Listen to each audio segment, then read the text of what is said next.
ملک شام کئی انبیاء کرام علیہم کی سرزمین ملک شام دینی اور دنیاوی ہر دو لحاظ سے بڑی امپورٹنس رکھتا ہے۔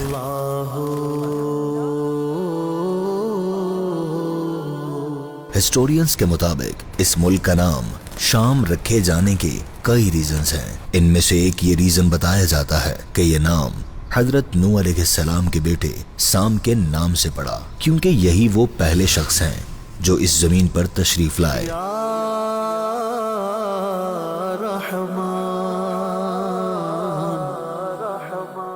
سام چونکہ نان عربک ورڈ ہے، لہذا جب اسے عربک میں چینج کیا گیا تو یہ سام سے شام ہو گیا۔ پیارے آقا صلی اللہ علیہ وسلم نے اپنی ظاہری زندگی ہی میں ملک شام کے فتح ہونے کی خوشخبری دے دی تھی، چنانچہ حضرت ابوبکر صدیق رضی اللہ عنہ کے دور خلافت میں شام کے ایریاز فتح ہونا سٹارٹ ہوئے اور خلافت فاروقی میں شام کمپلیٹلی فتح ہو گیا، جس سے دین اسلام کو بے حد قوت ملی اور اسلامی ریاست بہت ایکسپینڈ ہوئی تھی۔ نبی کریم صلی اللہ علیہ وآلہ وسلم نے اپنی احادیث مبارکہ میں ملک شام کی کئی فضیلتیں ارشاد فرمائی ہیں۔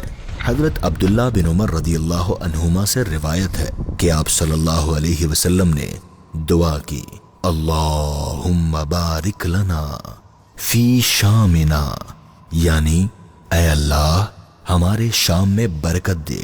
اس دعا کے ریزنز بیان کرتے ہوئے علماء کرام فرماتے ہیں کہ شام ہی میں قیامت قائم ہوگی، وہی فلسطین سے متصل ہے اور فلسطین میں بیت المقدس واقع ہے، 40 ابدال وہاں ہی رہتے ہیں۔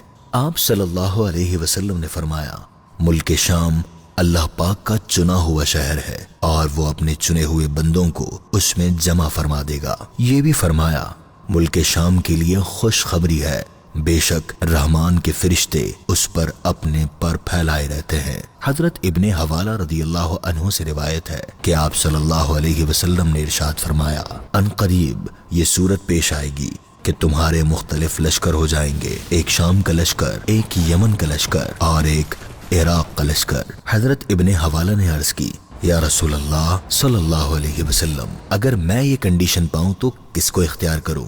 ارشاد فرمایا، شام والوں کے ساتھ رہنا، کیونکہ وہ اللہ کی زمین میں بہتر ہوگی اور اللہ تعالیٰ اپنے نیک بندوں کو اس میں جمع کر دے گا۔ اگر تمہیں یہ قبول نہ ہو تو یمن والوں کے ساتھ رہنا اور اپنے حوضوں سے پانی پینا، اور اللہ پاک نے شام اور اس کے رہنے والوں کا میری خاطر ذمہ لے لیا ہے۔ علماء کرام فرماتے ہیں کہ آپ صلی اللہ علیہ وسلم نے شام والوں کے ساتھ رہنے کا حکم اس لیے دیا کیونکہ فتنوں کے دور میں ایمان و عافیت کا مقام ملک شام ہوگا۔ چنانچہ ایک روایت میں ہے، سن لو جب فتنے واقع ہوں تو ایمان ملک شام میں ہوگا۔